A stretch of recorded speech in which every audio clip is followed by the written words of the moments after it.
Good evening, visitors. Welcome to the Australian War Memorial's last post ceremony. My name is Craig Burrell, and joining us today from the Royal Australian Air Force is Officer Cadet Casey Kreutzer. We welcome the veterans who have served, those that are still serving, and the families that love and support them.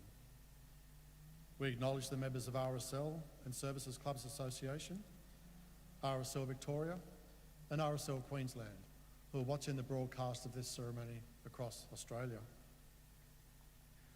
During this evening's ceremony, wreaths will be laid at the base of the pool of reflection by visitors to the memorial. If you are able, please stand and join in singing the national anthem.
The Australian War Memorial was the vision of Charles Bean, Australia's First World War official historian.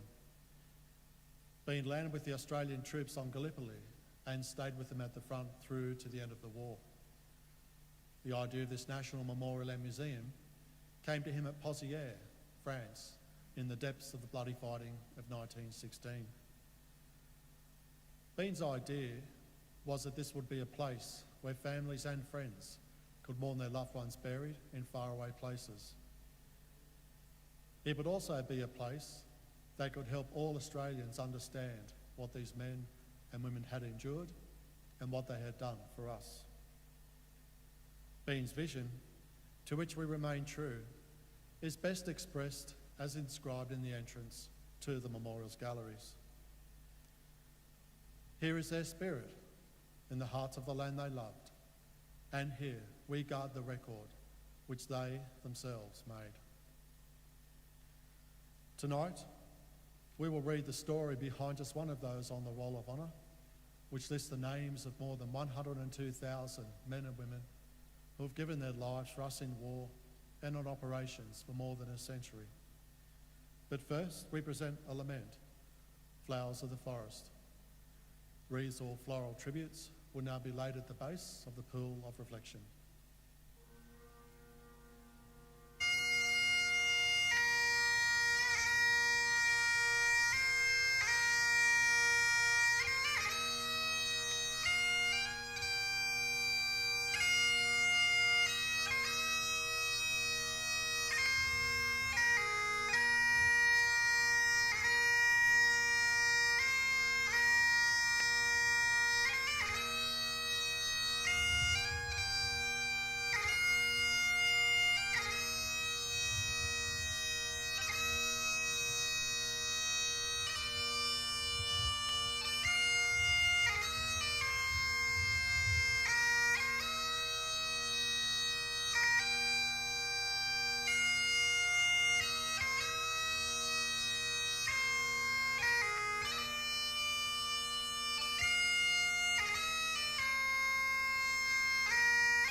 Today, we remember and pay tribute to Private Gordon Alfred Freeman.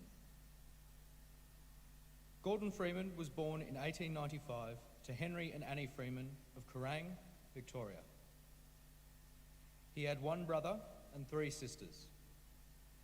His father worked on the staff of the Kerrang Times newspaper for 25 years and died in 1903 when Gordon was 8 years old.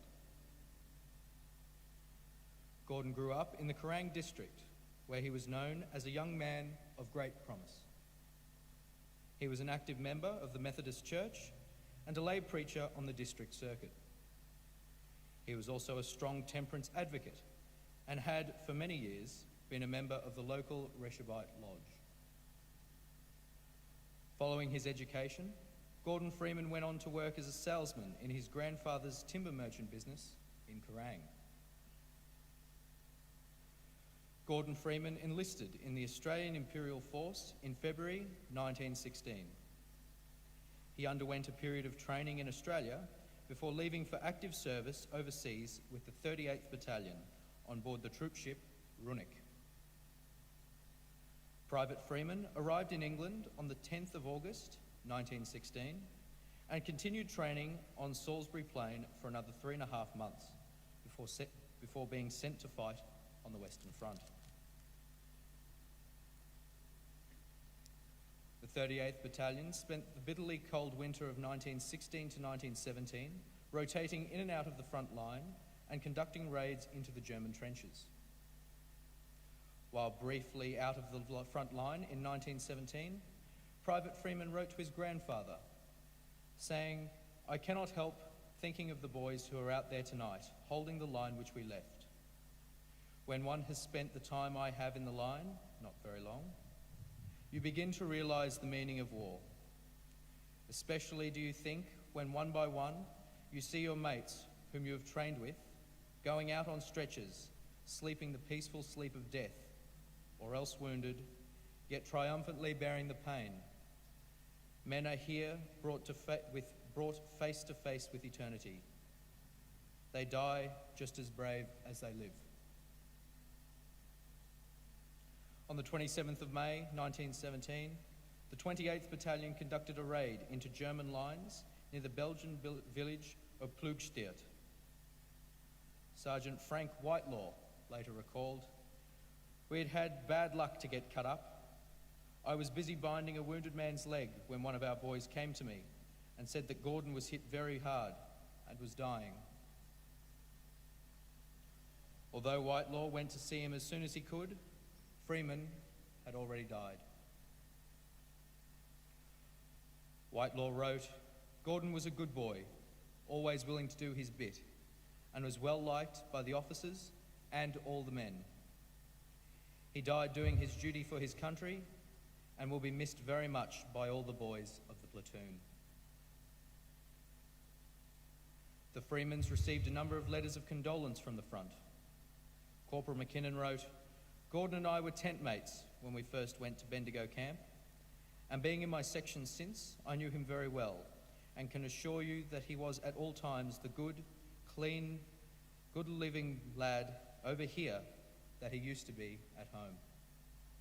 He was loved by his comrades and admired by his officers as a true soldier." His platoon sergeant, J.H. Sharp, wrote, "I can assure you that Gordon was extremely well liked by both officers and comrades, always willing and cheerful no matter how unpleasant the task, cool and resourceful when under fire. We will miss him very much."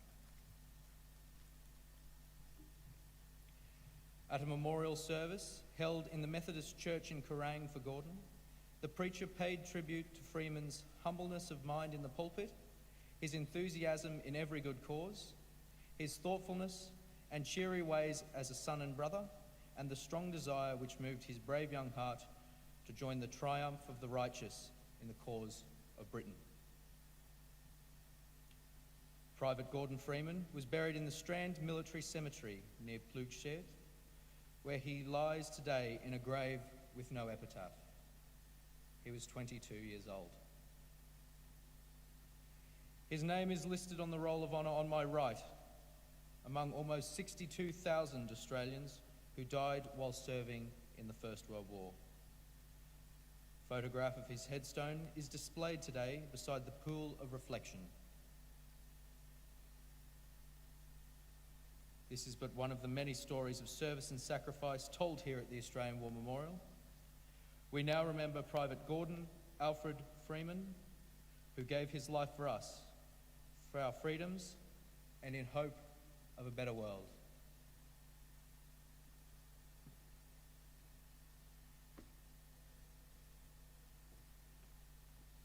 Please stand for the reading of the ode and the sounding of the last post.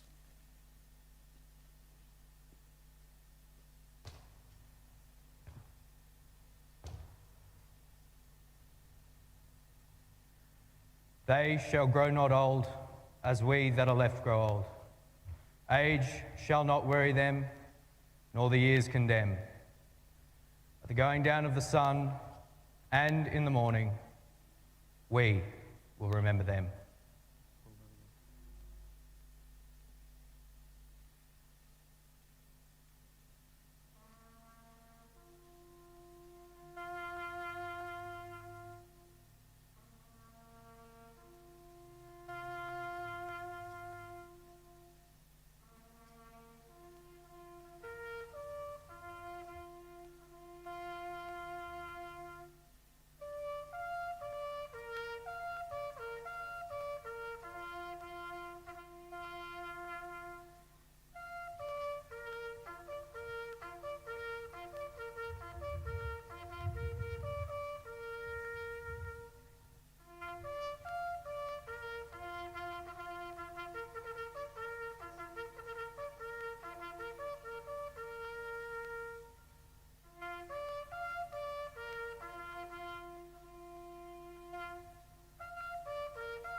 Lest we forget.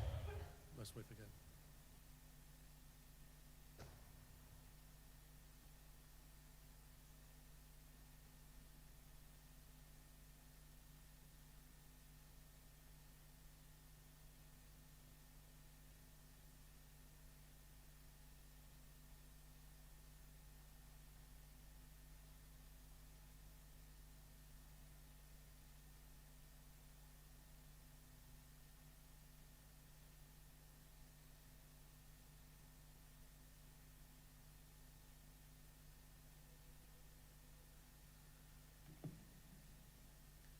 We leave you this evening with the words of the memorial's founder, Charles Bean. Many a man lying out there at Poziere or in the low scrub at Gallipoli with his poor, tired senses barely working through the fever of his brain has thought in his last moments, well, it's over. But in Australia, they will be proud of this. Ladies and gentlemen, girls and boys, that concludes the last post ceremony. We thank you for visiting the Australian War Memorial, and we wish you all a very good evening.